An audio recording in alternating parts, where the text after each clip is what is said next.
Hey everybody, Sam here, also known as Mr. Stainless, and today I'm taking a little bit of a break from recording of the Heartland playthrough, which I'm massively enjoying, to kind of bring you a little bit of a different video and just chat about my opinions.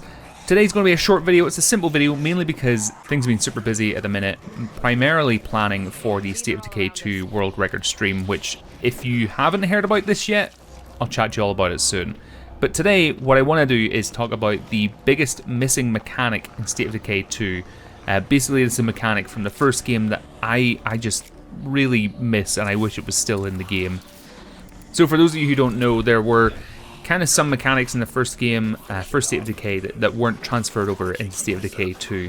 Don't get me wrong, there's a lot of things that State of Decay 2 kind of improve and evolve on.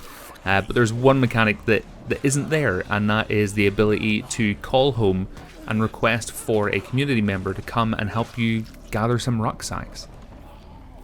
So in the first game, in State of Decay 1, basically what would have happened is that, and you kind of really were using this in the early game, but you would have been going out, you would have been scavenging as you do in the second one, and you would have found some rucksacks. You really needed those resources, but you just couldn't carry them home for a number of reasons. It could have been that you didn't bring a vehicle or a follower and it was just you and you already had a rucksack. It could have been that all your storage space in your car and with your follower was already full, but for whatever reason there was just no way you could carry this rucksack back home and you just really needed it. Mostly for me that happened whenever I was wanting to build a really cool upgrade or a base mod and I didn't have the materials. And I would have been going out searching for materials, and you pick up food and meds and fuel and all the other stuff along the way, but there's always like one last bag of materials that you knew would give you enough materials to build the improvement, and you just couldn't carry them back, and it was always frustrating, and it was always like on the other side of the map, and you're like, I don't want to come back here for this, I just want to call in for some help, get the bag, and let's go home. And basically what you would have done is you would have opened up the radio in-game, and I think it was for like 50 influence. It could have been more than that, but I think it was 50 influence.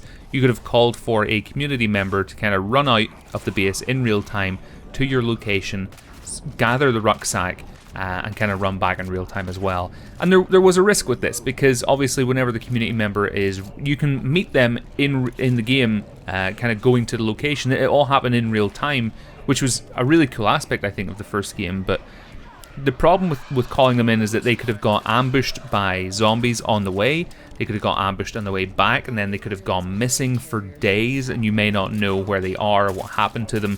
They could come back injured, tons of stuff. There was a deal of risk to it whenever you called in for some help. And it was a big risk and a big gamble, especially in the early game of State of Decay 1, because you didn't necessarily have a lot of influence to spend, and spending 50 influence, or however much it was, on having a member of your community come out and pick up a bag of materials, it was a tough decision. And I don't know why they didn't include this in the second game. I'm not sure if it was simply because they wanted us to put more thought into our scavenging routes, because they kind of thought, look, you know, we want players, whenever they're going out to go scavenge, we want them to think, okay, I've only got so much inventory space, let's bring a follower with us, or let's bring the Brogan Tracker, let's try and plan as far ahead as possible. I don't know if that was what they were trying to do, and just get us as the players to be smarter, which, if that's true, fair play, I totally respect that. But I don't know if it was equally just an engine thing or a game mechanic thing where they just couldn't fit those resources in anymore, because we did swap over, I believe it was was not Crytek, the Cry engine, I think, in the first game, and then they swapped over to the Unreal engine in the second one. I think that's right. It's been a while since I've even tried to remember that fact, but I think that was what happened, so I'm not sure if it was just resources. There wasn't enough resources in the game to fit it in, but for me, that is the biggest mechanic that I miss in the second game. Basically, this is part of a video that I've been trying to put together for ages, and I just haven't got it finished, and it's basically where I'm just going to go through some of the mechanics that I missed from the first game, and equally some improvements or some other mechanics I would love to see come to the sequel, or State of Decay 3 if and when it arrives. So if you guys have any mechanics that you miss, or any improvements you would love to see in the game, please do let me know down in the comments below, and I'll be sure to include them in the next video. Equally, one video that I'm working on with regards to State of Decay 2, but one that I don't really know how to make or what it'll look like, basically, I've got an idea for a State of Decay 2 DLC. It's been something I've been thinking about and working on for ages, even before before Heartlands dropped.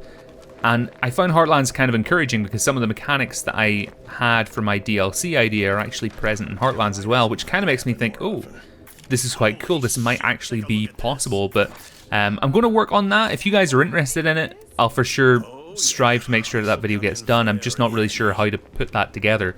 But I think if you're a fan of The Walking Dead and a fan of Heartlands and State of Decay 2, I think you'll be intrigued. Equally, I'll be sure to bring you all a video chatting about the State of Decay 2 World Record stream that's coming up at the start of August. It's going to be incredibly exciting. Can't wait for that. But folks, until next time, I hope you're all having a great week, and I will of course speak to you all soon.